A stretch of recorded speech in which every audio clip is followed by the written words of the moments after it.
যার সামর্থ্য আছে সে একটা পশুকে আল্লাহর রাহে কুরবানি করবে। এই জন্য কুরবানির গোশত থেকে 3টা ভাগে ভাগ করবেন। নিজের জন্য একটা ভাগ, আত্মীয়র জন্য আর একটা ভাগ, গরিবদের জন্য আর একটা ভাগ আপনি বরাদ্দ করবেন। নিজে খাবেন, নিজের আত্মীয় স্বজন প্রতিবেশীদেরকে দিবেন এবং গরিব মানুষের জন্য একটা বরাদ্দ করবেন। যদিও কাজ মুস্তাহাব, কিন্তু আন্তরিকতা যদি আপনি ধরেন, যদিও কাজ মুস্তাহাব, সব গোশত যদি একা খেতে চান খেতে পারেন, নিষেধ নেই। কিন্তু কুরবানি তো দিছেন আল্লাহর জন্য, তো আল্লাহর জন্য দিয়ে যদি গরিব মানুষই কুরবানির গোশত আপনার কাছ থেকে না পাইল, তাহলে আপনি আল্লাহর জন্য দেন না, আপনার পেটের জন্যই দিচ্ছেন। রাখা হয়েছে মুস্তাহাব, দিবেন কি দিবেন না আপনার ইচ্ছার উপরে, কিন্তু আন্তরিকতা ত্যাগ, আপনি আল্লাহর জন্য যেহেতু কুরবানি দিছেন, তাহলে আল্লাহর জন্য দিলে গরিবের একটা অংশ গরিব পাবেই, এটা আপনি রাখতে পারবেন না, ওটা গরিবকে দিয়ে দেন। আত্মীয় স্বজন যেটা পাবে ওটা আত্মীয়কে দিয়ে দেন, যদিও মুস্তাহাব, সব রেখে দিতে পারেন। কিন্তু আল্লাহ তো আপনার অন্তর দেখবে, আল্লাহ অন্তর দেখবে। বলে হুজুর এটা ফরজ করলেন না কেন? ফরজ করলে তার পরীক্ষা হইতো না, ফরজ করলে পরীক্ষা তো হইল না। বান্দা কি করে এটা দেখবে, আমার বান্দার কুরবানিটা কি নিজের পেটের জন্য হবে না গরিবের জন্য হবে, না সে সমবন্টন করে কিনা, সমবন্টন তার ভিতরে আসে কিনা, কি আমি আল্লাহর না দুনিয়ার মানুষের দেখানোর জন্য দেয়, সেটা আমি দেব। এই জন্য পশু কুরবানি এটার একটা উদ্দেশ্য। ওই যে ইব্রাহিম আলাইহিস সালামের সেই স্মৃতি স্মরণটাকে, বাবার এবং সন্তানের সেই সময়ের আত্মত্যাগ, বুঝতেছেন? সন্তান ইসমাইল আলাইহিস সালামের কুরবানির বেলায় কিন্তু তার ত্যাগ কম ছিল না। সে বাবারে উত্তর কি দিছে? বাবা বলতেছে ফাংজুর মাদা তোরা, বলো বেটা তোমার মনের আক্ষেপ কি আছে, আমি তো তোমার কুরবানি দেব, তো তোমার মতামতটা কি? প্রিয় উপস্থিতি, খুব মনোযোগ দিবেন। এই ঘর আল্লাহ প্রথম নির্মাণ করলেন ফেরেশতা দিয়ে, তারপরে হযরত সাইয়েদনা ইসমাইল এবং ইব্রাহিম আলাইহিস সালামের মাধ্যমে আল্লাহ ঘর নির্মাণ করলেন। আল্লাহ রাব্বুল আলামিন এই ঘরের কাছে অনেক নিদর্শনাবলী রেখেছে, আশ্চর্য নিদর্শন। তার ভিতরে একটা মাকামে ইব্রাহিম, ইব্রাহিম আলাইহিস সালামের মাকাম। যারা হজে গেছেন তারা দেখেছেন ইব্রাহিম আলাইহিস সালামের সেই পায়ের ছাপ পাথরের ভিতরে এখনো বিদ্যমান আছে। ওই পাথরের উপরে কদম রেখে, পা রেখে ইব্রাহিম আলাইহিস সালাম কাবা শরীফের পাথর নির্মাণ করতেন, গাঁথতেন। তো গাঁথতে গাঁথতে উঁচু হয়ে গেল, আরো উঁচু করতে হবে, কারণ সীমানা তো আল্লাহর দেওয়া। সীমানা কিন্তু ইব্রাহিম আলাইহিস সালামের দেওয়া না, সীমানা কার দেওয়া? আল্লাহ। কাবা শরীফের সীমানাটাও আল্লাহর দেওয়া, এবং এর উচ্চতাও কতটুকুন হবে? ইব্রাহিম আলাইহিস সালামকে ওটাও আল্লাহ দিয়ে দিল। তো গাঁথতে গাঁথতে গাঁথতে গাঁথতে উঁচা হয়ে গেল। উঁচা হয়ে যাওয়ার পর ইব্রাহিম আলাইহিস সালাম লাগল পান না। ইসমাইল জবহুল্লাহ তিনি একটা পাথর নিয়ে আসলেন। সেই পাথর, যে পাথরটা এখনো কাবা শরীফের পাশেই কাছের হুজরা তৈরি করে, অর্থাৎ ঘর তৈরি করে এখনো সেই পাথরটাকে সংরক্ষণ করে রাখা হয়েছে। তাওয়াফের সময় হাজিরা ওইখানে যায়, অনেকে দেখে, অনেকে ওটার উপরে চুমা দেয়, অনেকে দাঁড়ায়। তো সেই পাথরের উপরে ইব্রাহিম আলাইহিস সালামের পায়ের দাগ অবশিষ্ট, কিন্তু জুতার দাগ নাই, পায়ের দাগ। এর অর্থ কি জানেন? তিনি কাবা যখন গেঁথেছিলেন তখন পায়ে কোনো জুতা ছিল না, খালি পায়ে কাবার সম্মানে তিনি আল্লাহর ঘর নির্মাণ করেছিলেন। একসাথে বলা যাবে না সুবহানাল্লাহ? একসাথে বলেন, কি পায়ে? জোরে বলেন। খালি পায়ে কাবার আল্লাহর বাইতুল্লাহ নির্মাণ করেছে। এখান থেকে অনেক কিছু বুঝে নেবে। এই জন্য মসজিদে ঢোকার সময় আপনারা সাধারণত জুতা বাহিরে রেখেই তারপরে আসেন। কিন্তু দুঃখের বিষয়, আমাদের ভেতরেই এক শ্রেণীর ভাইরা ফতোয়া দিয়ে হারাম শরীফের ভিতরে জুতা ঢুকিয়ে দিচ্ছে। মনে কিছু নিবেন না, দুঃখজনক। আমি নিজে দেখেছি হারামের ভিতরে জুতা পাইতে নামাজ পড়তেছে। তাহলে জুতার দাম বেশি না নামাজের দাম বেশি আমি বুঝি না। জুতার দাম বেশি না আল্লাহর সামনে দাঁড়ানোর ইজ্জতের দাম বেশি আমি তাও বুঝি না। এটা কিসের নামাজ, কেমন নামাজ হলো আমি তাও বুঝি না। এই জন্য জুতা পাই দিয়ে নামাজের হাদিস আপনাকে দেখাইলেই মানা যাবে না, রহস্য আছে। কোনো কারণ বিশিষ্ট কারণে রাসূল করিম হয়তো 2-1 পড়লে পড়তে পারেন, এরকম হাদিস থাকলেও থাকতে পারে, কিন্তু সবসময়ের জন্য। আল্লাহর নবী জীবনে একদিন দাঁড়িয়ে পেশাব করেছিলেন। এখন আপনি যদি চিন্তা করেন সারা জীবন দাঁড়ায় মুতবেন, কেমন হয়ে গেল? বলে রাসূল পেশাব করেছেন, তো নবী করেছেন বিশেষ কারণে তো করেছেন। যদি রাসূল ওই সময় না দাঁড়াইতেন তাহলে আপনাকে কোনোদিনও দাঁড়ায় পেশাব করার সুযোগ ছিল না, অসুস্থ হলেও। আল্লাহ রাসূল ওই সময় দাঁড়িয়েছিলেন, ওইখানে ময়লা ছিল, ময়লা থেকে নিজেকে হেফাজত করার জন্য দাঁড়িয়েছিল। এই জন্য বিশেষ প্রয়োজনে আপনাকে দাঁড়িয়ে পেশাব করার একটা রুখসত শরীয়ত আল্লাহ রাসূল লিখে দিয়ে গেছে। নামাজের সহু সেজদা, সহু সেজদার ভুল ধরে যদি মনে করেন যে রাসূলের ভুল হতো, তাহলে কোরআনের উপর প্রশ্ন আসবে। মনে রেখেন, কোরআনের উপর প্রশ্ন আসবে যে রাসূলের ভুল হতো, ভুল না হলে সহু সেজদা কেমনে হলো? মগজ এতটাই দুর্বল, সে বুঝে না যে রাসূলের ভুল ধরা মানে কোরআনের ভুল ধরা। কারণ কোরআন পাহাড়ে নাজিল হয় নাই, নবীর কালবে নাজিল হয়েছে। কথা ঠিক কিনা?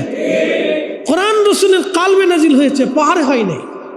নবীর ভুল ধরাই মানে আল্লাহর কোরআনের ভুল ধরা। এই জন্য রাসূলের ভুল ধরা যাবে না। সহু সেজদা নবী ভুলে গেছেন না, নবীকে ভুলিয়ে দেওয়া হয়েছিল। কেন? ভুলিয়ে যদি না দিতেন তাহলে সহু সেজদার মতো এরকম সুন্দর ব্যবস্থা আপনি পেতেন না। তাহলে আমি নামাজে ভুল করে ফেলছি, আবার নামাজ ছেড়ে দিয়ে বলা হতো আপনারা আবার দাঁড়ান, আমার ভুল হয়ে গেছে। অথবা আপনি ভুল করেছেন, কোটি কোটি উম্মত নামাজে ভুল করে ফেলে, তাহলে আবার নামাজ ছেড়ে দিয়ে দুহরে আবার নামাজ পড়তে হতো। এই জন্য সহু সেজদা দিয়ে আপনাকে নামাজ দোহরাইয়া না পড়াইয়া সহু সেজদার মাধ্যম দিয়ে নামাজকে সহজ করে দেওয়া হয়েছে। নবীর ভুল ছিল না, ওনাকে ভুলিয়ে দেওয়া হয়েছে। নবী কখনো ভুল করতেন না। নবী যদি ভুল করতেন তাহলে কোরআনের ভিতরে সন্দেহ আসবে, মনে রেখেন। এই জন্য এই স্থানে কেউ যদি হাত দেয় তাহলে সর্বনাশ। প্রিয় উপস্থিতি, খুব মনোযোগ দিবেন। হাত যে বাইতুল্লাহ, সেই দিন ইব্রাহিম আলাইহিস সালামের সেই মাকাম এখনো আছে, মাকাম ইব্রাহিম। আল্লাহ রাব্বুল আলামিন বলেছেন এইখানে কেউ যদি উপস্থিত হয় তাহলে আমি না, সে নিরাপদ। একসাথে বলবেন না সুবহানাল্লাহ। সে কি নিরাপদ, আল্লাহ তার মাফ করে দেয়। আসতে বললেন কেন? আরো জোরে বলেন। কে মাফ করে? কে মাফ করে? আল্লাহ তার মাফ করে দেয়। ওইখানে কেউ যদি হাত বাড়ায়, মাকাম ইব্রাহিম থেকে কারো দোয়া ফেরত আসে। মক্কা শরীফে মাকাম ইব্রাহিমে কেউ যদি বসে 2 রাকাত নামাজ পড়ে, দাঁড়িয়ে 2 রাকাত নামাজ শেষ করে আল্লাহর দরবারে হাত বাড়ায়, আমার আল্লাহ হাজির দোয়া মাকাম ইব্রাহিম থেকে ফিরায় দেন না। যদি মদিনাতুল মুনাওয়ারায় যে রিয়াজুল জান্নাতে বসে 2 রাকাত নামাজ পড়ে কেউ যদি হাত বাড়ায়, হাজির দোয়া আমার আল্লাহ ফিরান না। খুব মকবুল 2টা দোয়া কবুলের জায়গা মাকাম ইব্রাহিম, রিয়াজুল জান্নাত। এখানে ইব্রাহিম আলাইহিস সালাম কাবা গাচ্ছেন, এই জন্য ওনার জন্য একটা মাকাম আল্লাহ রেখে দিয়েছে, কানা আমিনা। এটা নিরাপদ জায়গা। রাসূল করিম মসজিদে নববী গেছেন, আল্লাহ তার সম্মানে এখানে রিয়াজুল জান্নাহ বানাই দিয়েছে। আপনি একটু চিন্তা করে একটু ভেবে দেখেন, ইব্রাহিম আলাইহিস সালাম কাবা গাচ্ছেন, আল্লাহ তার সম্মানে মাকাম ইব্রাহিম রেখে দিয়েছেন যে এইখানে নামাজ পড়ে দোয়া করো, কবুল হয়ে যাবে। নবীজি মসজিদে নববী গেছেন, নামাজ পড়িয়েছেন, প্রিয় নবীজির মিম্বার শরীফ থেকে হুজরা শরীফ পর্যন্ত একবারে পুরা জায়গাটা রিয়াজুল জান্নাহ বানাই দিয়েছেন। রহস্য আছে। প্রিয় উপস্থিতি হাজিরিন, এই জন্য যদি ফরজ হয়ে যায় হজ, দেরি করা যাবে না, তাড়াতাড়ি যাওয়ার জন্য ব্যাকুল হয়ে যাবেন। যদি হজে যাওয়ার সামর্থ্য এসে যায় তাহলে দেরি করার সুযোগ নাই, কোনো দেরি করা যাবে না। আল্লাহ রসুল আল্লাহর নবী বলেছেন, আমার উম্মতেরা রে, কাবা শরীফ এসে আল্লাহর ঘরের চারপাশে তাওয়াফে রত হয়ে কেউ যদি লাব্বাইক আল্লাহুম্মা লাব্বাইক বলে বলে স্লোগান দিতে থাকে, আমার রব আমার আল্লাহ খুশি হয়ে ওই তাওয়াফকারী বান্দাদের জীবনের সমস্ত গুনাহগুলি আল্লাহ মাফ করে দেন। কাবা গাঁথলেন ইব্রাহিম, আমার রব বলেন, ইব্রাহিম তুমি আজান দাও, তুমি আজান দাও। জাবাল আবু কুবাইস পাহাড়ের পাশে দাঁড়িয়ে সাইয়েদনা ইব্রাহিম বলেন, হে রব, আমি যে হজের জন্য আজান দিব, এই একটা আজানই হজের জন্য ইব্রাহিম দিয়েছিলেন। আল্লাহ, আমি যে হজের জন্য আজান দিব, এ আওয়াজ কি তামাম পৃথিবীতে ছড়িয়ে যাবে? আমার আওয়াজ তো ক্ষীণ দুর্বল, আপনি সবল। আল্লাহ বলেন, ইব্রাহিম আজান তুমি দেবা, পৌঁছাই দেওয়ার দায়িত্ব আমি আল্লাহর। ইব্রাহিম আলাইহিস সালাম কোন কোন কিতাবে তারিখের মধ্যে এসেছে, জাবাল আবু কুবাইস পাহাড়ের উপরে দাঁড়িয়ে গেলেন, পাহাড়ের উপরে দাঁড়ায় তিনি হজের দাওয়াত দিলেন, আজান দিলেন। আজান দেওয়ার সাথে সাথে আমার রব আমার আল্লাহ তামাম সৃষ্টির ভিতরে সাইয়েদনা ইব্রাহিমের আজানের আওয়াজ পৌঁছাই দিলেন। এমনকি আমরা সেই দিন রুহের জগতে ছিলাম, রুহের জগতে আমরা ছিলাম, সেই রুহের জগতে আল্লাহ ইব্রাহিমের আওয়াজ পৌঁছাই দিলেন, আজান পৌঁছাইলেন। ওই দিনে ইব্রাহিমের আওয়াজ শুনে আমরা যারা আল্লাহুম্মা লাব্বাইক বলে স্লোগান দিয়েছিলাম, আল্লাহ তাকেই হজের জন্য হাজি হিসেবে আমার আল্লাহ তারে কবুল করে নেয়। এর একটা রহস্য আছে, বলে এটা রবের ইচ্ছা। সেই দিন আপনি পরীক্ষায় ফেল করছেন, এই জন্য আজকে পান না।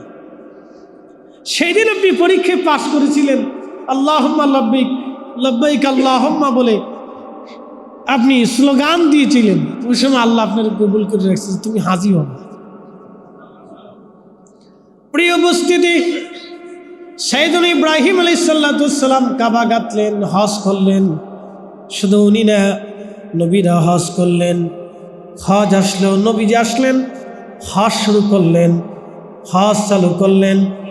সর্বপ্রথমে নবীজি 10,000 সাহাবী নিয়ে আসলেন, 1400 সাহাবী নিয়ে আসলেন। এরপরে নবী মক্কা বিজয়ে 10,000 সাহাবী নিয়ে এসে মক্কা বিজয়ের পরে নবীজি হজ ওপেন করে দিলেন। কাবা শরীফের ভিতরে 360টি মূর্তি রাখা ছিল, সব নবী আমার ভেঙে দিলেন, সব ভেঙে চুরমার করে পরিচ্ছন্ন করে ওই ঘরের চারপাশে নবীজি হজে বাইতুল্লাহর বিধান চালু করে দিলেন। মানুষেরা ইসলামিক আইন অনুযায়ী, খোদার বিধান অনুযায়ী, নবীর সুন্নত অনুযায়ী তারা হজ শুরু করলেন। সাইয়েদনা ইব্রাহিম যেইভাবে করেছিলেন, প্রিয় নবী সেইভাবেই চালু করলেন, কুরবানি করলেন। সাহাবীরা বলেন, ইয়া রাসূলুল্লাহ, কুরবানি কি? আমরা কেন কুরবানি করব? নবীজি জবাব দিলেন, সাহাবীরা রে, এই কুরবানি হলো ইব্রাহিম আলাইহিস সালাতু ওয়াস সালামের সুন্নত। সাইয়েদনা ইব্রাহিমের সুন্নত হচ্ছে কুরবানি। কুরবানির জন্য প্রথম যেই পশু শরীর নিচে তার রক্ত প্রবাহিত হয়েছিল, সেই পশুটার নাম ছিল ভেড়া। আল্লাহর বেহেশত থেকে এই দুম্বাটা নিয়ে আসা হয়েছিল। দুম্বা 40 বছর পর্যন্ত দুম্বাটা বেহেশতের ভিতরে ঘাস খেয়ে খেয়ে বড় হচ্ছিল। সাইয়েদনা ইব্রাহিম আলাইহিস সালাম খোদার বিধানকে পালন করতে যায় বর্তমানে মিনায়, যেখানে হাজিরা উপস্থিত হয়, ওই মিনার পাহাড়ের পাশে ছোট্ট টিলার উপরে ইব্রাহিম আলাইহিস সালাম সন্তানকে নিয়ে দাঁড়িয়ে গেলেন। সন্তানকে নিয়ে দাঁড়িয়ে গেলেন। খোদা হুকুম দিয়েছিলেন, তুমি তোমার সন্তানকে কোরবানি করো। আল্লাহকে খুশি করার জন্য ইব্রাহিম আলাইহিস সালাম আল্লাহকে খুশি করার জন্য তিনি ওইখানে উপস্থিত হলেন সন্তানকে নিয়ে। ফালাম্মা বালাগা মাহুস সায়া ক্বালা ইয়া বুনাইয়া ইন্নী আরা ফিল মানাম, এরে বেটা, আমি স্বপ্নের মধ্যে দেখেছি, আমার রব আমাকে আদিষ্টিত করেছেন, হুকুম দিয়েছেন, ওহী এসেছে, আমি তোমাকে জবাই দিচ্ছি, কুরবানি দিচ্ছি। ফানজুর মাযা তারা, তোমার ইচ্ছা কি, তোমার দিল কি বলে, তোমার হৃদয় কি বলে, তুমি বলো। ছেলে সেই দিন বলেছিল, ইনশাআল্লাহু মিনাস সাবিরিন। আব্বাজান, খোদা চাহে তো আপনি আমাকে সবরকারীদের মধ্যে পেয়ে যাবেন। বন্ধু আমার, কুরবানি মানে কি? আল্লাহকে খুশি করা। একসাথে বলেন, কাকে খুশি করা? না জনগণ খুশি করা? কাকে খুশি করা? আপনার পশুর উদ্দেশ্য হবে কার জন্য? আল্লাহর জন্য। এই জন্যে এর হিসাব, এটার আন্তরিকতার প্রশ্নে কেন? কুরবানি মানে আন্তরিকতা, হৃদয়ের গভীরতা থেকে রাহে লিল্লাহ, আল্লাহর জন্য, আল্লাহকে সন্তুষ্ট করার জন্য কুরবানি দিতে, শুধুই আল্লাহকে খুশি করার জন্য, আল্লাহকে খুশি করার জন্য কুরবানি। সাইয়েদনা ইব্রাহিম আলাইহিস সালাম ছেলে ইসমাইল বলেন, আব্বাজান, ছুরিটা ভালো করে ধার করে নেন, যাতে আমার গলার মধ্যে চালাইলে খুব দ্রুত গতিতে আমার জবাই হয়ে যায়। আব্বাজান, আপনি দ্রুত গতিতে ছুরিটা ধার দিয়ে নেন, আর আমার হাত পাগুলি শক্ত করে বেঁধে দিয়েন, যাতে আমি লড়াচড়া না করি, আমার পা যেন ছটফট না করে, কুরবানি করতে যাতে আপনার দ্বিধা না লাগে। আর আমাকে উপর করে শোয়াবেন। আব্বাজান, আমার চেহারার দিকে তাকাইলে আপনার হয়তো মায়া লাগতে পারে। আব্বাজান, আমার জবাই হয়ে যাওয়ার পরে আমার রক্তমাখা জামা আপনি আমার আম্মাজানের কাছে নিয়ে দিবেন, আমার মা যেন আমার জন্য দোয়া করে। আর আপনার চোখ সুন্দর করে কাপড় দিয়ে বেঁধে দিবেন, যাতে আমার চেহারা দেখলে আপনার মায়া না লাগে। কারণ সন্তানের মায়ার কারণে আব্বাজান খোদার হুকুম পালনে আপনাকে বাধা দিতে পারে, কষ্ট হতে পারে। আপনি খোদাকে খুশি করার জন্য দাঁড়িয়েছেন, আপনার চোখ বেঁধে নেবেন যাতে আপনি আমাকে না দেখেন। পিতা পুত্রের এই প্রেম, বাবা সন্তানের এই মুহূর্তটাকে আল্লাহ স্মরণ করে রাখার জন্যে এই উম্মতের জন্য আল্লাহ ওয়াজিব করে দিচ্ছে কুরবানি। সুবহানাল্লাহ বলবেন না? সেই দিনের এই প্রেম, আত্মত্যাগ, ইব্রাহিমের ভালোবাসা, খলিলুল্লাহর প্রতি, আল্লাহর প্রতি খলিল হওয়ার জন্যে, বন্ধু হওয়ার জন্য তার বাসনা, তার জীবনের সব কিছু রাহিলিল্লাহ অনুসুকি, কুরবানি আল্লাহর জন্য দেওয়ার জন্য ইব্রাহিম যেইভাবে দাঁড়িয়েছিলেন, এই বিষয়টাকে স্মরণে রাখার জন্যে আমার আল্লাহ, আমার রব এই উম্মতের মাঝে কুরবানি দিয়ে রাখলেন। যাতে দেখ আল্লাহ পরীক্ষায় অবতীর্ণ করলেন, কে আমাকে খুশি করার জন্যে তোমরা পশু কুরবানি করো, কে আমাকে খুশি করার জন্যে তোমরা পশু কুরবানি করো। যার সামর্থ্য আছে সে একটা পশুকে আল্লাহর রাহে কুরবানি করবে। এই জন্য কুরবানির গোশত থেকে 3টা ভাগে ভাগ করবেন।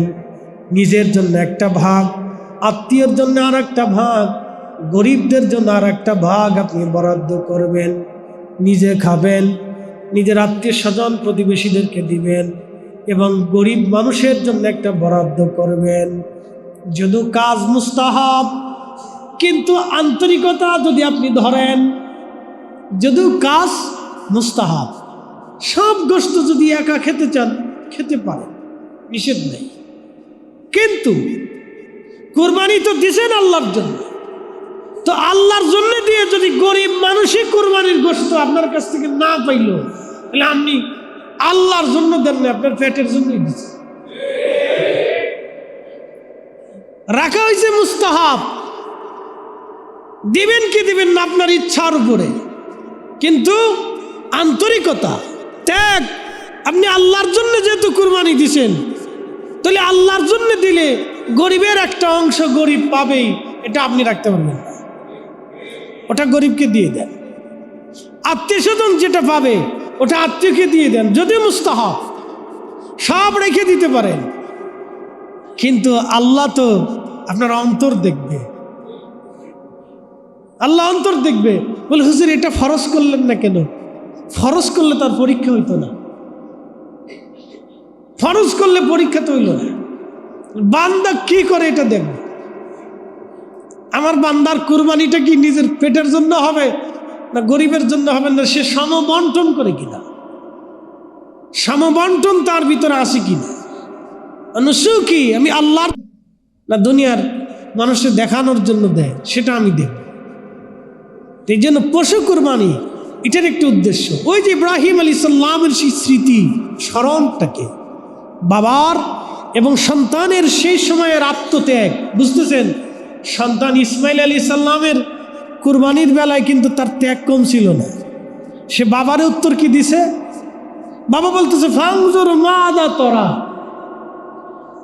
বলো বেটা তোমার মনের আক্ষেপ কি আছে, আমি তো তোমার কুরবানি দেব, তো তোমার মতামতটা কি? আমরা এমন এক সমাজে বাস করি যে সমাজে সন্তান পিতাকে পিঠে মারে। আমরা এমন এক রাষ্ট্রে বাস করি, এমন এক মুসলিম মিল্লাত হতভাগা, ছোট্ট শিশুরা আমাদের থেকে আজকে নিরাপত্তা নাই। কি কথা কর না কেন? এ জাতি মানুষ কবে হবে? এ জাতি মানুষ কবে হবে? জাতি রাষ্ট্রের উচিত হচ্ছে, আমি মনে করি এখন সময়ের দাবি, রাষ্ট্রের উচিত যদি ইসলামী ব্যাংক, সাধারণ ব্যাংকের সাথে যদি ইসলামী ব্যাংক থাকে, মসজিদের পাশে যদি একই গ্রামে মন্দির থাকে, যদি একই দেশে নামাজওয়ালা নামাজ পড়ার সুযোগ থাকে, পূজা কন্যাওয়ালা পূজা করার সুযোগ থাকে, যদি একই দেশে ইসলাম নন ইসলাম পাশাপাশি থাকে, তাহলে অবশ্যই একই দেশের এই সেকুলার আদালতের পাশে আমরা দাবি করি অবশ্যই একটা ইসলামী শরিয়ার আদালত প্রয়োজন। অবশ্যই ইসলামী শরিয়ার একটা আদালত প্রয়োজন। দেখি মানুষ কোন আদালতে নেই বিচারের জন্য যায়, মানুষ যেই আদালতে যাবে সেই আদালত সেই বিচার করবে। কি কথা ঠিক আছে? সেকুলার আদালতের পাশে একটি ইসলামী শরিয়ার আদালত দরকার। ইসলামী ব্যাংক যদি সাধারণ ব্যাংকের সাথে ইসলামী ব্যাংক আছে, একই গ্রামে মসজিদের সাথে তো মন্দিরও আছে, কি আছে না? আছে না? হিন্দু পূজা দিচ্ছে, সমস্যা নেই, গণতান্ত্রিক আইনে হিন্দু পূজা দিবে। খেলাফতের আইনও যদি থাকে তাও তার সুযোগ দিতে হবে, কারণ সে মানুষ, তার অধিকার আছে। ইসলামিক আইনও যদি প্রতিষ্ঠিত হয় তাও তার আপনার সুযোগ দিতে হবে। আপনি তার মন্দির ভেঙে দিতে পারবেন না, তার গির্জা ভেঙে দিতে পারবেন না, রাষ্ট্রীয় সকল সুযোগ সুবিধা তারে দিতে হবে। তাহলে গণতান্ত্রিক আইনে আমরাও চাই এই আদালতের পাশে একটা ইসলামী শরিয়ার আদালত দিয়ে দাও,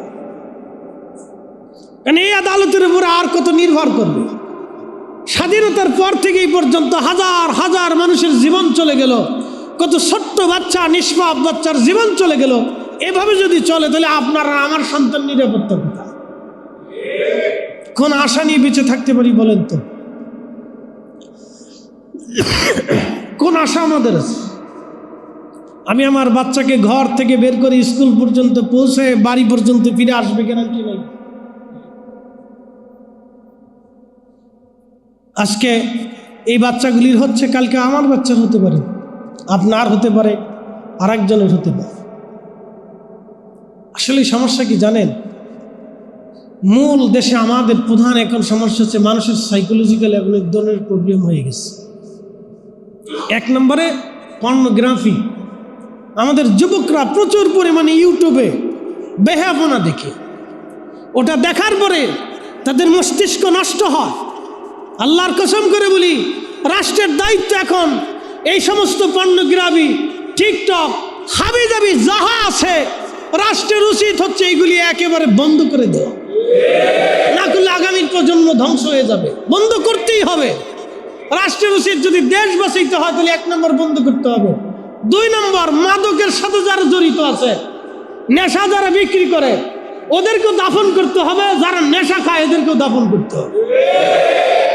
এদেরকে যাবজ্জীবনের জন্য জেলখানায় দিয়ে দিতে হবে। ওরা ফ্রি খাওয়ানোর দরকার নাই, ওর যাবজ্জীবনের জন্য জেলখানায় দিয়ে দেন, মরে থাক ওইখানে। ও দেশের কীট, ও সমাজ ধ্বংস করে দিচ্ছে, রাষ্ট্র ধ্বংস করে দিতেছে। শুধু আপনি শিশু রামিসা দেখতেছেন, রামিসার আগে আসিয়া চলে গেছে, আসিয়ার পরে আরো কত। কালকে দেখছি গফরগাঁও ময়মনসিংহের একটা বাচ্চারে ভুট্টা ক্ষেতের ভিতরে মেরে রাখছে, 6-7 বছরের বাচ্চা। চট্টগ্রামে এরকম অবস্থা হচ্ছে। এরকম কেন হচ্ছে? Psychological problem. কেউ নেশাগ্রস্ত, আর নয় পর্নোগ্রাফিতে আসক্ত। আপনি কল্পনাও করতে পারবেন না, সেই অমানুষ হয়ে আপনার পাশ দিয়ে ঘুরতেছে। মানুষের কোনো চরিত্র নাই তার ভিতরে, অমানুষ হয়ে গেছে। আপনি ভাবলেও ভাবতেই মাথা হিট হয়ে আসবে। যেন রাষ্ট্রীয় উচিত এগুলি এখনই বন্ধ করা, তা নাহলে আমাদের সমাজ এবং রাষ্ট্র আগামী দিনের জন্য ধ্বংস হয়ে যাবে। আপনার সন্তানও নির্বাদ হয়ে যাবে, আমার সন্তানও নির্বাদ হয়ে যাবে। নেশায় দেশ থেকে দাফন করতে হবে, কবর দিতে হবে একবার। যারা নেশা বিক্রি করে ওদেরকেও কবর দিতে হবে, তাছাড়া আপনি বাঁচাইতে পারবেন না। তো এই জন্য এই আদালতের পাশাপাশি একটা ইসলামী আদালতের দরকার। তারপরে এগুলি কিছুটা হলেও আশা করা যায়, আর না হলে রাষ্ট্রকে আরো কঠিন হইতে হবে। কোনো ছাড় হবে না, বাপ হলেও ছাড় নাই, কঠিন হতে হবে, সরাসরি কঠিন হতে হবে। কারণ 18 কোটি দেশের মানুষ, এদেশের খাদ্য স্বল্পতা, রাজনৈতিক অস্থিরতা, প্রাকৃতিক দুর্যোগ, সম্পদের স্বল্পতা, জমিনের স্বল্পতা, শস্যের স্বল্পতা, তারপরে আপনার এদেশে লক্ষ লক্ষ মানুষ বেকার, আয় উন্নত, জিডিপি কম, আমাদের মাথা পিছু আয় খুব কমে যাচ্ছে, জিডিপিও কমে গেছে। তো এর ভিতরে মানুষের অনেক ধরনের সাইকোলজিক্যাল প্রবলেম আসে, নানান সমস্যা আসে মানুষের। তো এই সমস্যা থেকে এগুলি ধীরে ধীরে উৎপত্তি হয়। মারামারি লাগছে, খুন করে ফেলতেছে, ছোটখাটো বিষয় নিয়ে মারামারি লাগছে, বাপ ছেলের মেয়ে। কালকে একটা দেখলাম বরিশালে নিজের বাবা ছোট্ট মেয়েকে হত্যা করছে, মেরে ফেলে দিচ্ছে, নেশাগ্রস্ত। স্বামী স্ত্রীকে মারতেছে, স্ত্রী স্বামীরে মেরে ফেলতেছে, নেশাগ্রস্ত। এই জন্য সমাজ অন্ধকারে নিমজ্জিত। বাঁচতেছেন আপনি, বেঁচে যাবেন না। পাশের গ্রামে যদি আগুন লাগে তাহলে ওই গ্রামের আগুন আপনার গ্রামে হলো আঁচ লাগে। পাশের গ্রাম যদি পুড়ে যায় তাহলে ওই গ্রামের এফেক্টস, প্রতিক্রিয়া আপনার দেশে এসে লাগে। দেখেন রোহিঙ্গাদের দেশে মায়ানমারে আরাকানে যুদ্ধ লেগছে, ওই যুদ্ধের ঝামেলা কিন্তু আমাদের দেশকে পোয়াইতে হচ্ছে।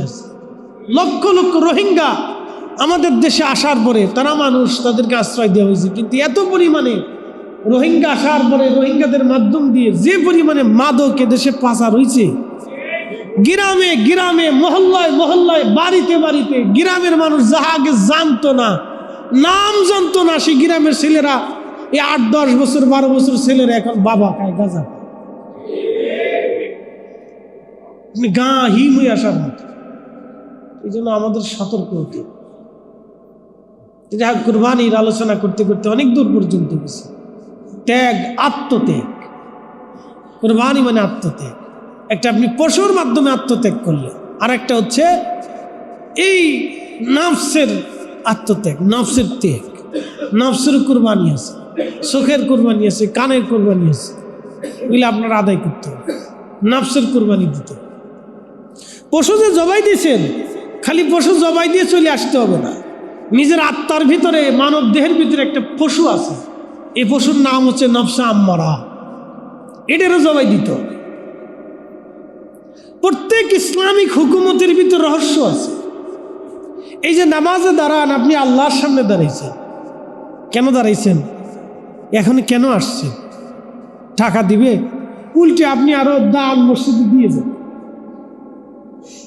উল্টে আপনি দিয়ে যাবেন, খুশি মনে দিয়ে যাবেন, জোর করার তো কিছু নেই, খুশি মনে আপনি দান রাখবেন। কিন্তু এখানে কেন আসছে? বলে আল্লাহর কাছে স্যারেন্ডার করার জন্য আসছে। প্রত্যেক দিন আপনাকে স্যারেন্ডারের কথা কেন বলা হয়? আত্মসমর্পণ করবেন আপনি। অর্থাৎ 5 ওয়াক্ত যখন কেউ প্রতিনিয়ত প্র্যাকটিক্যাল নিজেকে আত্মসমর্পণ করে, তখন তার নাফসকেও খোদার রাহে আত্মসমর্পণ করাই দেয় যে তুমি আত্মসমর্পণ করো, তোমার কিছু নেই, সব আল্লাহর।